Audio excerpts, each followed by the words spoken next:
கர்த்தருடைய பரிசுத்த நாமத்துக்கு மகிமை உண்டாவதாக. நம்முடைய ஆண்டவரும் அருமை இரட்சகருமாகிய இயேசு கிறிஸ்துவின் நாமத்தில் தேவ பிள்ளைகளாகிய உங்கள் யாவரையும் இந்த புதிய மாதமாகிய ஜூலை மாதத்திற்கு அன்போடு கூட உங்களை வாழ்த்தி வரவேற்கிறேன். இந்த வருடத்தினுடைய முதல் பகுதி, அதாவது முதல் 6 மாதத்தை கர்த்தர் நமக்கு கிருபையாய் நடத்தி கொடுத்தார். இந்த வார்த்தைகளை கவனிங்க. கர்த்தர் கிருபையாய் கடந்த 6 மாதம் அளவும் நம்மோடு கூட இருந்து நம்மை நடத்தினார்.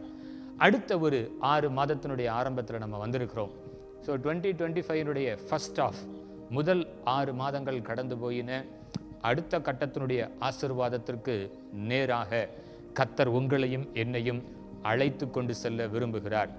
எனவே ஒரு இயற்கைக்கு அப்பாற்பட்ட ஒரு சமாதானம், ஒரு மகிழ்ச்சி இந்த ஜூலை மாதத்திற்குள்ளாக எனக்கு கிடைத்தது. அதிலும் மிக விசேஷித்த விதமாக என்னுடைய ஆவிக்குரிய தகப்பனாகிய எங்கள் அன்பு அண்ணன் ரெவரண்ட் டாக்டர் சாமுவேல் சுதாகர் அவர்கள் தேவனுடைய சமூகத்திற்குள்ளாக எடுத்துக்கொள்ளப்பட்ட ஒரு மாதம் இந்த ஜூலை மாதம். ஜூலை 11ஆம் தேதி 2020ஆம் ஆண்டு அவர்கள் தேவ சமூகத்திற்குள்ளாக எடுத்துக்கொள்ளப்பட்டார்கள்.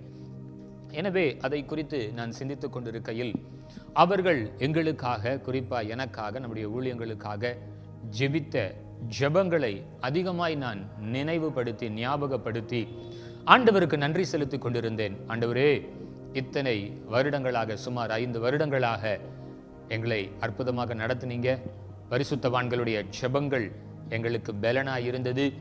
அவர்கள் மூலமாய் பேசப்பட்ட தீர்க்க தரிசன வார்த்தைகள் இன்றைக்கும் எங்களுடைய ஊழியங்களுக்கு ஆதாரமாக இருந்தது என்று சொல்லி நான் அதிகமாக ஆண்டவருக்கு நன்றி செலுத்திக் கொண்டிருந்தேன். மாத்திரமல்ல, ஒரு கேள்வியோடு கூட தேவ சமூகத்தில், ஆண்டவரே, ஒரு புதிய காரியத்தை நீங்கள் எங்களுக்கு செய்யணும்ப்பா.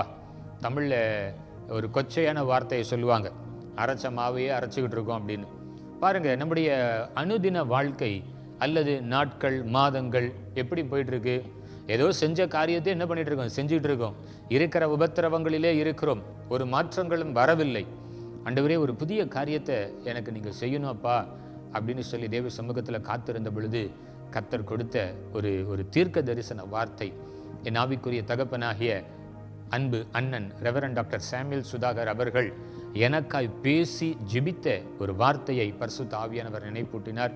எனவே அந்த வார்த்தைகளை வாக்குத்தத்த வசனங்களாக இந்த மாதத்திற்கென்று எடுத்துக்கொண்டு நம்ம தொடர்ந்து ஓட போகிறோம். ஒரு சிறு ஜெபத்தோடு வேத வசனங்களுக்குள்ளாக நம்ம கடந்து செல்லலாம். பரிசுத்த ஆவியானவர் இந்த ஜூலை மாதத்திற்கு வேண்டிய அற்புதத்தை கட்டாயம் நமக்கு செய்வார். ஹல்லேலூயா! எத்தனை பேர் மகிழ்ச்சியா இருக்கிறீங்க? எத்தனை பேர் ஒரு புதிய எதிர்பார்ப்போடு இந்த ஜூலை மாதத்திற்குள் வந்திருக்கிறீங்க? எத்தனை பேர் கடந்த 6 மாதங்களில் இல்லாத ஒரு புதிய காரியத்தை கர்த்தர் செய்ய வேண்டும் என்று விரும்புகிறீர்கள்? என்னோடு கூட ஜெபத்தில் இணைந்து கொள்ளுங்க. வசனத்தை தியானிக்கிறதுல இணைந்து கொள்ளுங்க. கர்த்தர் பெரிய காரியங்களை செய்வார். ஹல்லேலூயா! Glory be to God. பரிசுத்த ஆவியானவரே, இந்த புதிய மாதமாகிய ஜூலை மாதத்திற்காக உம்மை துதிக்கிறோம். எங்கள் அன்புள்ள ஆண்டவராக இயேசுவின் நாமத்தினாலே ஆண்டவரே, உம்முடைய சமூகத்திற்கு நாங்கள் வருகிறோம். வசனங்களை தியானிக்கும் பொழுது பரிசுத்த ஆவியானவர் எங்களுக்கு வேண்டிய ஆவிக்குரிய வெளிப்பாடுகளை, வேத வசனங்களுக்குள்ளாக இருக்கிற வெளிச்சத்தை, விசுவாசத்தை, நம்பிக்கையை, திடமனதை கர்த்தர் இந்த ஜூலை மாதத்தில் எங்களுக்கு தரும்படிக்க நாங்கள் ஜெபிக்கிறோம். எல்லா பரிசுத்தவான்களுடைய ஜெபங்களையும் ஆண்டவரே, அவர்கள் மூலமாய் பேசப்பட்ட தீர்க்க தரிசன வார்த்தைகளையும் அவர்கள் எங்கள் மேல் கைகளை வைத்து ஆண்டவரே அபிஷேக வார்த்தைகளை பேசும் பொழுது அந்த வார்த்தையினால் எங்களுக்கு கிடைக்கப்பட்ட எல்லா ஆசீர்வாதங்களையும் நாங்கள் சுதந்திரித்துக் கொள்ள போகிறோம். எனவே எல்லா தாழ்மையோடு உடைய பாதத்துக்கு நாங்கள் ஆண்டவரே எங்களை சமர்ப்பிக்கிறோம். பரிசுத்த ஆவியானவர் எங்களோடு கூட பேசுங்க. வசனத்தின் மூலமாய் பேசுங்க. ஆண்டவரே, எங்களை பலப்படுத்துங்க, ஆசீர்வதிங்க. இயேசு கிறிஸ்துவின் நாமத்தில் ஜெபிக்கிறோம் பிதாவே. ஆமென், ஆமென். ஹல்லேலூயா! கர்த்தர் நல்லவர், அவர் கிருபை என்றும் உள்ளது. ஏசாயா தீர்க்க தரிசன புஸ்தகம், ஏசாயாவின் தீர்க்க தரிசன புஸ்தகம் 43வது அதிகாரம் 19வது வேத வசனத்தை, 19வது வேத வசனத்தினுடைய பிற்பகுதியை இந்த மாதம் முழுவதும் நமக்கு ஒரு ரேமா வார்த்தையாக நம்ம தியானிக்க போகிறோம். வசனத்தை முழுமையாய் நான் வாசிக்கிறேன். ஏசாயா 43:19. இதோ, நான் புதிய காரியங்களை செய்கிறேன், இப்பொழுதே அது தோன்றும், நீங்கள் அதை அறியீர்களா? நான் வனாந்தரத்திலே வழியையும் அவாந்தர வெளியிலே ஆறுகளையும் உண்டாக்குவேன். கர்த்தருடைய பரிசுத்த நாமத்துக்கு மகிமை உண்டாவதாக. இந்த வசனத்தினுடைய பிற்பகுதி, நான் வனாந்தரத்திலே வழியையும் அவாந்தர வெளிகளிலே ஆறுகளையும் உண்டாக்குவேன். இன்றைக்கு நம்மில் அநேகருடைய வாழ்க்கை, ஒருவேளை அபிஷேகம் பெற்று ஊழியங்களை செய்து கொண்டிருக்கிற அநேகருடைய வாழ்க்கை ஒரு வனாந்தர வாழ்க்கையை போல, அல்லது ஒரு வனாந்தரத்தின் பாதையை போல இருக்கலாம். ஒருவேளை சொல்லப்பட்டபடி அவாந்தர வெளியிலே, அவாந்தர வெளி, சில நேரங்களிலே நம்ம வார்த்தைக்குள்ளாக இருக்கிற ஆழங்களுக்கு நம்ம செல்லுகிறது இல்லை. வனாந்தரம்னா நமக்கு தெரியும். இஸ்ரவேல் ஜனங்கள் சுமார் 40 வருடங்கள், 40 ஆண்டு காலம் வனாந்தரத்தில் அவர்கள் நடக்க வேண்டியது அவசியமாக இருந்தது. அந்த வனாந்தரத்தின் வழியாய் கானானை சுதந்தரித்துக் கொள்ள வேண்டியது அவர்களுக்கு கட்டாயமாக இருந்தது. எனவே வனாந்தர வாழ்க்கை, ஒருவேளை அவாந்தர வெளி என்ன சொல்லலாம், தண்ணீர் தடாயங்கள் இல்லாத ஒரு, செழிப்புக்கு வழி இல்லாத ஒரு, அல்லது அடுத்த கட்ட ஆசீர்வாதம். நான் ஆரம்பத்தில் சொன்ன பாருங்க, மாதந்தோறும் நம்ம என்ன செஞ்சுட்டு இருக்கோமோ அதான் செஞ்சுட்டு இருக்கோம். ஒரு முன்னேற்றமும் இல்லை, அந்த முன்னேற்றத்திற்கான வழிகளும் இல்லை, அந்த முன்னேற்றத்திற்கான ஒரு ஒரு ஒரு முன்னோற்றம். அதாவது சில எப்படின்னா விளையும் பயிர் முளையிலே தெரியும் அப்படின்வாங்க. அதனுடைய ஆரம்பம் இது நல்ல விளைச்சலை கொடுக்கும் அப்படின்னு சொல்லலாம். அந்த ஆரம்பம் கூட நமக்கு தெரியல. வனாந்தரத்தை போல, அவாந்தர வெளியை போல நம்முடைய அனுதின வாழ்க்கை ஏதோ இந்த உலகத்தில் பிறந்துட்டோம், வாழ்ந்துதானே ஆக வேண்டும் என்கிற ஒரு கட்டாயத்தில் வாழ்கிறதாக இன்றைக்கு காணப்படுகிறது. எனக்கு அன்பான தேவ பிள்ளைகளே, பரிசுத்த ஆவியானவர் மூலமாய் பரலோகத்தின் தேவனானவர் உங்களோடும் என்னோடு கூட பேசிக் கொண்டிருக்கிறார். இதோ நான் புதிய காரியங்களை செய்கிறேன், இதோ நான் புதிய காரியத்தை செய்கிறேன் உங்களுக்காக, எனக்காக. பரலோகத்தின் தேவனானவர் நம்ம இருதயத்தினுடைய அங்கலாய்ப்பை அறிந்தவராய் இருக்கிறபடினாலே, இதோ now itself, இப்பொழுது அது தோன்றும். ஆங்கிலத்தில் now it shall spring forth, இப்பொழுதே அது ஆரம்பிக்க போகிறது, தொழிற்விட போகிறது. உங்கள் கண்களினால் நீங்கள் அதை காணப்போகிறீர்கள். புதிய காரியத்தினுடைய ஒரு ஆரம்பம். என்றைக்கோ அல்ல, இப்பொழுது, ரைட் நவ். இந்த ஜூலை மாதத்தினுடைய இந்த முதல் மணி நேரத்தில், இந்த காலை வேளையில, ஒருவேளை இந்த ஜூலை மாதத்தில் யாரெல்லாம் இந்த வார்த்தைகளை கேட்கும்படி தங்களை ஒப்பு கொடுக்கிறார்கள் அல்லது இந்த வார்த்தைகளை கேட்கிறார்களோ, அந்த நிமிஷ நேரத்திலிருந்து வேத புஸ்தகத்தில் எழுதப்பட்டிருக்கிற வார்த்தைகள் எல்லாம் மாதத்திற்கான நாட்களுக்கான நிபந்தனைகள் அல்ல. அது நம்முடைய ஆயுள் முழுவதும் சுதந்தரிக்க வேண்டிய ஒரு ஆசீர்வாதம். ஒருவேளை இந்த ஜூலை மாதம் என்று நான் குறிப்பிட்டு சொல்லுகிறதற்கு காரணம், ஒரு ரேமா வார்த்தையாக எழுதின வார்த்தை இன்றைக்கு உங்களுக்கும் எனக்காக பேசப்படுகிற ஒரு வார்த்தை. இதோ உங்களுக்காக எனக்காக கர்த்தர் ஒரு புதிய காரியத்தை செய்வாராக. அது எப்பொழுதும் இல்ல, என்றைக்கோ இல்ல, இன்றைக்கு இந்த ஜூலை மாதத்தில் ஆரம்பிக்க போகிறது. மாத்திரமல்ல, நீங்கள் அதை அறியீர்களா? ஆண்டவர் உங்களுக்கு என்ன செய்ய போகிறார்? உன் வனாந்தர வாழ்க்கை ஆண்டவர் மாற்றப் போகிறார். உன் வாழ்க்கையில் இருக்கிற அவாந்தர வெளி, ஆசீர்வாதம் இல்லாத ஒரு தன்மை, மலட்டு தன்மை, அல்லது என்னதான் உழைப்ப போட்டாலும் எங்கேயோ பொத்தல் பையில போகிறத போல இருக்கிறதா? இன்றைக்கு ஆண்டவர் அதை மாற்றுவார், மாற்ற விரும்புகிறார். பரலோகம் அதை மாற்றுகிறதற்கு வாஞ்சையுள்ளதாய் இருக்கிறது. ஹல்லேலூயா. மாத்திரமல்ல, இந்த ஏசாயா 43வது அதிகாரம் முழுவதும் ஒவ்வொரு வசனங்களும் வாக்குத்தத்த வசனங்களாகவே இருக்கிறது. 43வது அதிகாரத்தில் அடுத்து ஒரு நிபந்தனை இருக்கிறது. அதாவது எப்படின்னா, எல்லா ஆசீர்வாதத்திற்கும் சில நிபந்தனைகள் உண்டு, நிபந்தனைகள் இல்லாத ஆசீர்வாதங்கள் கிடையாது. நல்லா கவனிச்சுக்கோங்க. ஆனால் சில வார்த்தைகள் எப்படின்னா, ஆண்டவர் நம்மளையும் மாற்ற விரும்புகிறார். என்ன சொல்றார் அப்படின்னா, 18வது வசனத்தை கவனித்து பார்த்தீங்கன்னா, முந்தினவைகளை நினைக்க வேண்டாம், கடந்த 6 மாதத்தை தயவு செய்து மறந்துருங்க. ஹல்லேலூயா. சிலருடைய புலம்பலை நான் கேட்டிருக்கிறேன். 5 வருஷத்துக்கு முன்னாடி நடந்தது, 10 வருஷத்துக்கு முன்னாடி நடந்தது, கல்யாணமானப்போ நடந்தது. இன்னைக்கும் சிலர் பேசிக்கொண்டிருக்கிறார்கள். கணவன் மனைவி அவங்களுடைய கான்வர்சேஷனை கவனிச்சு பாருங்க.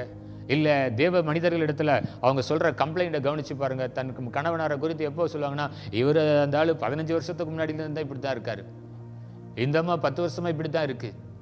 எனக்கு அன்பான தேவ பிள்ளைகளே, ஆண்டவர் உங்களுக்கும் எனக்கும் ஒரு நிபந்தனையை இந்த இடத்துல வைத்து நம்முடைய ஆசீர்வாதத்திற்கான துவக்கத்தையும் ஆண்டவர் சொல்லுகிறார். இனிமேல் நீங்களும் நானும் முந்தினவைகள், கடந்த நாட்களிலே இப்படி இருந்துச்சு அப்படி இருந்துச்சு மறப்போம். முந்தினவைகளை நினைக்க வேண்டாம், பூர்வமானவைகளை சிந்திக்க வேண்டாம். பூர்வ காலமானது இல்லை, பழைய காலம் எதை தெரியுமா சிந்திக்கணும்? நான் உளையான சேற்றில் இருந்தேன், கர்த்தர் அங்கிருந்து என்னை தூக்கினாரே.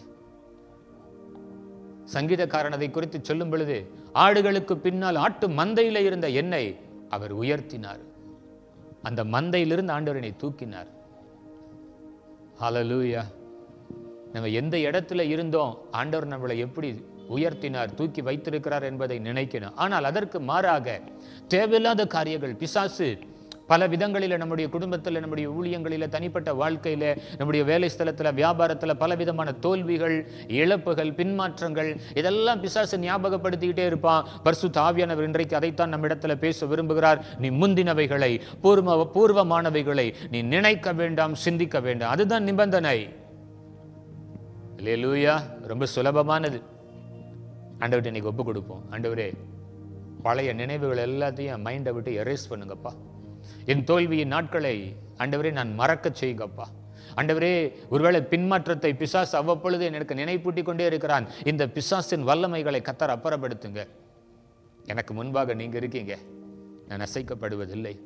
எனக்காய் பேசப்பட்ட வார்த்தைகள் உண்டு, வாக்குத்தத்த வசனங்கள் உண்டு. அதை நாங்கள் உறுதியாய் பிடித்துக் கொள்ளுகிறோம். ஹல்லேலூயா. மாத்திரமல்ல, தொடர்ந்து இந்த வசனங்கள் பார்க்கும் பொழுது 21 ஆகிய வசனங்களையும் உங்களுக்காக நான் வாசிக்க விரும்புகிறேன். ஏசாயா 43வது அதிகாரம் 20வது வசனம். நான் தெரிந்து கொண்ட என் ஜனத்தின் தாகத்திற்கு வனாந்தரத்திலே தண்ணீர்களையும் அவாந்தர வெளியிலே ஆறுகளையும் உண்டாக்குவதினால், நான் தெரிந்து கொண்ட என் ஜனத்தின் தாகத்தை, ஹல்லேலூயா. கர்த்தர் உங்க தாகத்தையும் என்னுடைய தாகத்தையும் அவரால் தெரிந்து கொள்ளப்பட்ட ஜனம் என்று ஒரு வைராக்கியத்தோடு ஆண்டவர் பேசுகிறார். அவர்களுக்காக, அந்த ஜனத்திற்காக அவர்களுடைய தாகம் தீர்க்கப்பட வேண்டும் என்பதற்காக, அது வனாந்தரமாக இருந்தாலும் சரி, அவாந்தர வெளிகளாக இருந்தாலும் சரி, தண்ணீர் தடயங்களை ஏற்படுத்துவேன், ஆறுகளை உண்டாக்குவேன், செழிப்பின் வாசல்களை நான் திறப்பேன். கர்த்தருடைய பரிசுத்த நாமத்துக்கு மகிமை உண்டாவதாக.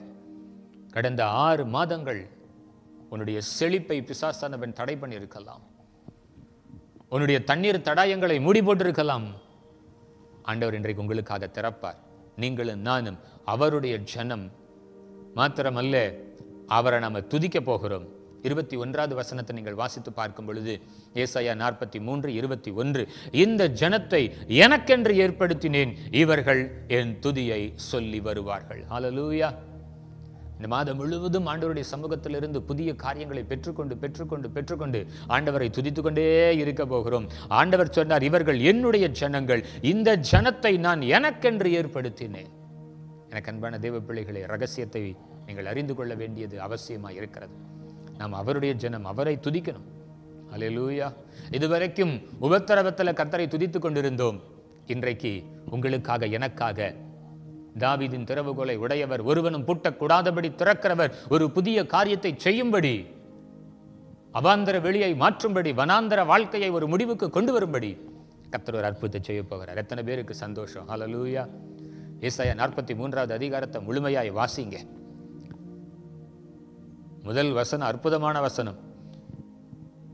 இப்பொழுதும் யாக்கோபே, உன்னை சிருஷ்டித்தவரும் இஸ்ரவேலே, உன்னை உருவாக்கினவரும் ஆகிய கர்த்தர் சொல்லுகிறதாவது. உங்களை உருவாக்கினவர், என்னை உருவாக்கினவர், சிருஷ்டித்தவர். உங்களை பார்த்து, என்ன பார்த்து ஆண்டவர் பேசுகிறார். நீ பயப்படாதே, பயப்படாதே, உன்னை மீட்டுக் கொண்டேன், உன்னை பெயர் சொல்லி அழைத்தேன், நீ என்னுடையவன், நீ அவருடையவள், நீ அவருடையவன். உன் பெயரை சொல்லி ஆண்டவர் அழைத்திருக்கிறார். ஏன் பயப்படுகிறாய்? நிபந்தனை என்னன்றதை திரும்ப ஞாபகப்படுத்துகிறேன். பழையவைகள், பூர்வமானவைகள், முந்தினவைகள் சத்துரு உங்களுக்கு ஞாபகப்படுத்திட்டே இருப்பான். கர்த்தர் நமக்கு ஜெயத்தை தருவார். இந்த 2வது பகுதி, ஒரு வருடத்தினுடைய முதல் பகுதி 6 மாதத்தை நம்ம முடித்தோம். எப்படியோ கடந்து வந்தோம். கர்த்தருடைய கரம் நம்மோடு கூட இருந்தது. இனி எப்படியோ அல்ல, ஒவ்வொரு நாள் ஆண்டவர் நமக்கு அற்புதத்தை செய்ய போகிறார். இதுதான் என்னுடைய விசுவாசம். ஜூலை 11ஆம் தேதி என் ஆவிக்குரிய தகப்பனுடைய நினைவு நாள். இந்த நாட்களுக்காக நான் ஆண்டவருக்கு நன்றி செலுத்துகிறேன். சில நேரத்தில் நான் துக்கிப்பது உண்டு.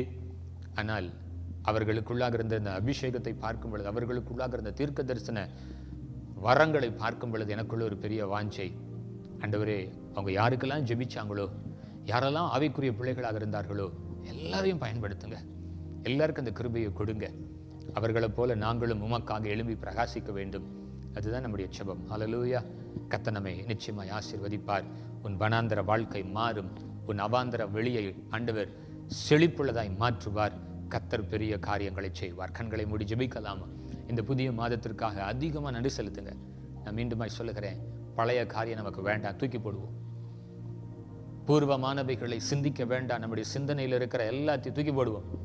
ஆண்டவர்கிட்ட அதுக்கு பலன் கேட்போம். ஆண்டவரே, நீங்க சொன்ன வார்த்தையின்படி முந்தினவைகளை நான் நினைக்காமல் இருக்க, பூர்வமானவைகளை நான் சிந்திக்காமல் இருக்க ஆவியானவருடைய பலன் எனக்கு தாங்க.